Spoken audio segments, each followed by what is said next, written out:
Hello everyone. तुम्ही पण MSTCD किंवा बोर्डसाठी मॅथची प्रिपरेशन करत आहात आणि तुमचा स्कोअर जो आहे तो चांगला येत नाही आहे, मिस्टेक होत आहे आणि कुठलाही क्वेश्चन वेळेच्या आतमध्ये सॉल्व होत नाही आहे, तर तुम्ही ह्या 5 मिस्टेक करत असाल ज्यामुळे तुमचा स्कोअर जो आहे तो अफेक्ट होत आहे. तर बघूया कोणत्या मिस्टेक आहेत त्या. तर मी रितेश स्वागत करतो तुमचं आपल्या माऊली क्लासेस या यूट्यूब चॅनलवरती. तर सर्वात पहिली मिस्टेक आहे stop losing marks to silly mistake. म्हणजे छोट्या छोट्या मिस्टेकसाठी आपले मार्क्स जे आहेत ते मायनस होतात. तर सर्वात पहिले जे सिली मिस्टेक आपण जे करतो ती असते साईन अँड कॅल्क्युलेशन एरर. म्हणजे निगेटिव्ह साईन विसरणे किंवा कुठल्याही प्रकारचं एखादा सिम्बॉल विसरणे, जे काय करू शकतं आपलं जे कंप्लीट आन्सर आहे ते रॉंग करू शकतं. त्यानंतर इग्नोरिंग कीवर्ड, म्हणजे जसं आपलं लॉजिकमध्ये झालं आहे नॉट, एक्सेप्ट, अँड, ऑर यासारखे जे कीवर्ड्स असतात ते आपण मिस करत असतो. त्यामुळे सुद्धा आपलं जे आहे क्वेश्चनचं आन्सर आहे ते अफेक्ट होऊ शकतं. त्यानंतर कॉपिंग एरर, जे तुम्ही रफ वर्क करत असता तिथं तुम्ही जे आन्सर काढतात ते आन्सर शीटवरती कॉपी करत असताना काही एरर, म्हणजे तुम्ही मिस्टेकली दुसरं आन्सर जर राईट करत असाल तर तिथे तुमचे मार्क्स जे आहे ते मायनस होऊ शकतात. तर याला फिक्स कसं करू शकतो, तर काही एक्स्ट्रा सेकंद घेऊन आपलं जे वर्क आहे ते रिचेक करायचं. त्यानंतर जे मेन कीवर्ड आहे जसे अँड, ऑर, नॉट किंवा जे मेन आन्सर आहे आन्सर शीटवर त्याला सर्कल्स किंवा स्क्वेअर किंवा अंडरलाईन करून ठेवा, जेणेकरून तुम्हाला लक्षात राहील का की हेच आन्सर आहे. आता बघूया सेकंड मिस्टेक, जे आहे ओव्हर रिलाईंग ऑन शॉर्टकट्स. म्हणजे आपण काय करतो का जास्त जर आपण MSTCDच्या प्रिपरेशन किंवा JEEच्या प्रिपरेशनमध्ये शॉर्टकट्सवर डिपेंडंट राहतो. पण शॉर्टकटपेक्षा आपल्याला जे आहे ते फाउंडेशन स्ट्रॉंग बनवायचं आहे. जर आपल्याला फाउंडेशन स्ट्रॉंग नसलं तर आपल्याला शॉर्टकट जे आहे ते इझिली येणार नाही. आणखी कुठली मिस्टेक करत असतो आपण, स्किपिंग इझी चॅप्टर्स. म्हणजे आपण जे हार्ड चॅप्टर ते करून घेतो, नंतर इझी चॅप्टर सोडून देतो.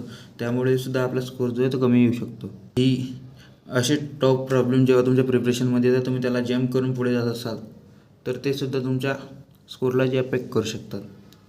तर याला फिक्स करण्यासाठी कुठल्या टेक्निक आपण वापरू शकतो, तर सुरुवातीला आपल्याला जे बेसिक आहे ते कन्सेप्ट अंडरस्टँड करायचे आहेत, थेरम पार्ट करायचे आहेत, हे सर्व तुम्हाला जे आहे ते कवरअप करायचं आहे. त्यानंतर तुम्हाला कुठलाही चॅप्टर स्किप करायचा नाही आहे, एव्हरी चॅप्टर जो आहे तो कवर करायचा आहे. आणि जेव्हा तुम्ही कुठल्याही क्वेश्चनवर म्हणजे स्टक झाला आहे, तुम्हाला तो क्वेश्चन सॉल्व करता येत नाही, तर तुम्हाला काय करायचं आहे, ते क्वेश्चन पुन्हा स्टार्टपासून सुरुवात करायचं आहे, जेणेकरून तुम्हाला. आता बघूया थर्ड मिस्टेक, की don't let the clock win. म्हणजे कुठल्याही एका क्वेश्चनचा आन्सर आपल्याला येत नाही आहे, क्वेश्चनवर स्टक राहणं. जो क्वेश्चन तुम्हाला आन्सर लवकर येत नाही आहे, त्या क्वेश्चनवर स्टक राहिल्यामुळे तुमचा जो आहे तो वेळ तिथं घालवला जातो, वेस्ट होत आहे. तर तो वेळ कवरअप करण्यासाठी पुढच्या क्वेश्चनला जेव्हा तुमच्याकडे टाईम एक्स्ट्रा राहील तेव्हा तो क्वेश्चन सॉल्व करा. त्यानंतर अनइव्हन टाईम डिस्ट्रीब्युशन, म्हणजे एकाच क्वेश्चनला जास्त वेळ देणे आणि बाकीच्या क्वेश्चनला वेळ न पुरू देणे. म्हणजे तुम्ही जसं आपल्या MSTCDला असतं का प्रत्येक क्वेश्चनला ॲव्हरेजली 1 to 2 मिनिटचा टाईम जो आपण दिला पाहिजे, जेणेकरून सगळे क्वेश्चन वेळेमध्ये सॉल्व झाले पाहिजे. त्यानंतर थर्ड, जो टाईम जो आपला वेस्ट जातो कशामुळे, लॅक ऑफ प्रॅक्टिस. आपण काय करतो, क्वेश्चन आहे ज्याची प्रॅक्टिस करत नाही, कुठल्याही मॉक टेस्ट जॉईन करत नाही किंवा कुठल्याही टेस्ट सिरीज आपण जॉईन करत नाही, MCQ सॉल्व करून बघत नाही. म्हणून आपले जे आहे तिथं प्रॅक्टिसच्या कमीमुळे आपलासुद्धा टाईम घालवला जाऊ शकतो. तर आपल्याला फिक्स करण्यासाठी जर 2 मिनिट रूल हा फॉलो करायचा. म्हणजे प्रत्येक क्वेश्चनला 1 to 2 मिनिटचा जो टाईम आहे तो द्यायचा आहे. त्यानंतर मॉक टेस्ट जॉईन करायची, तिच्यामध्ये क्लॉक असेल. म्हणजे आपल्या MSTCDसाठी 3 अवर्सचा टायमिंग असतो, तर 3 अवर्सची मॉक टेस्ट द्यायची, जेणेकरून तुम्हाला काय होईल का तुम्हाला वेळेचंही बंधन राहील आणि तुम्ही ती वेळेत सॉल्व झाली का नाही ते पण ॲनालाइज करू शकता. तर अशा प्रकारे आपण जे टायमिंग आहे तो मॅनेज करू शकतो.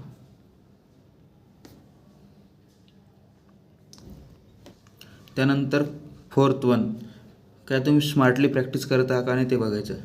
मेमोरायझिंग सोल्युशन, जर तुम्ही सोल्युशन जे आहे ते लर्न करत आहात तर तुम्ही स्मार्टली स्टडी करत नाही आहे. कारण आपल्याला सुरुवातीला त्या क्वेश्चनचं सॉल्व करण्याचा लॉजिक आहे तो अंडरस्टँड करायचा आहे, त्यानंतर आपल्याला ते सोल्युशन मेमोराईज करायचं आहे.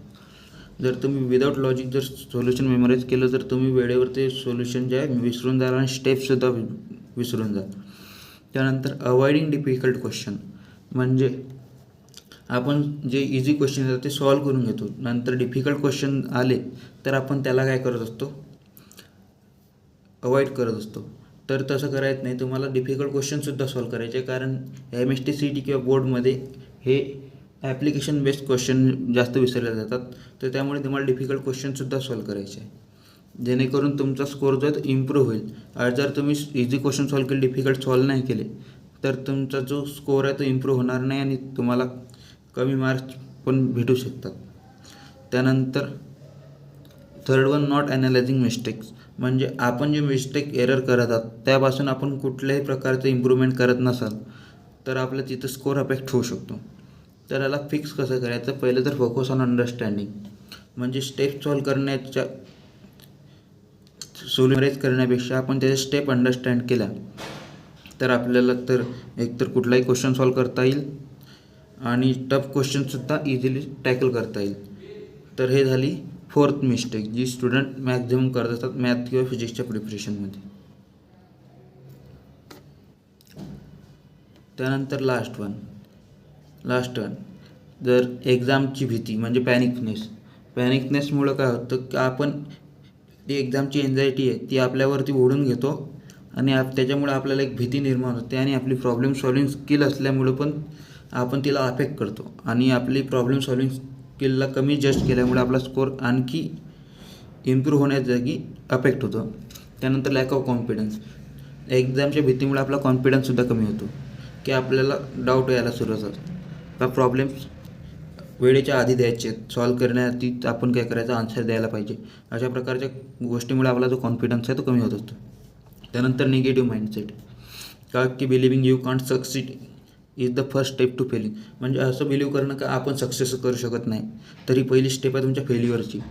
तर या ज्या मिस्टेक आहेत तुम्हाला स्वतःवर पॅनिक नाही व्हायचं, कॉन्फिडन्स कमी नाही पडू द्यायचं आणि निगेटिव्ह विचार करायचा नाही. आता हे फिक्स करण्यासाठी काय, प्रॅक्टिस ब्रीदिंग. रोज सकाळी किमान 5 मिनिट तुम्हाला व्यायाम करायचा, जेणेकरून तुमचे ब्रीदिंग कॉन्फिडन्स जे आहे तो बिल्ड होईल. अशा प्रकारचे प्रॉब्लेम सॉल्व करायचे की तुमचा कॉन्फिडन्स आणखी चांगला होईल आणि तुम्ही जर टफ क्वेश्चन टॅकल केला तुमचा कॉन्फिडन्स कधीच कोलमडून पडणार नाही. तर ह्याच सर्व मिस्टेक होत्या ज्या स्टुडंट करत असतात आपल्या MST CET किंवा बोर्ड्स प्रिपरेशनमध्ये.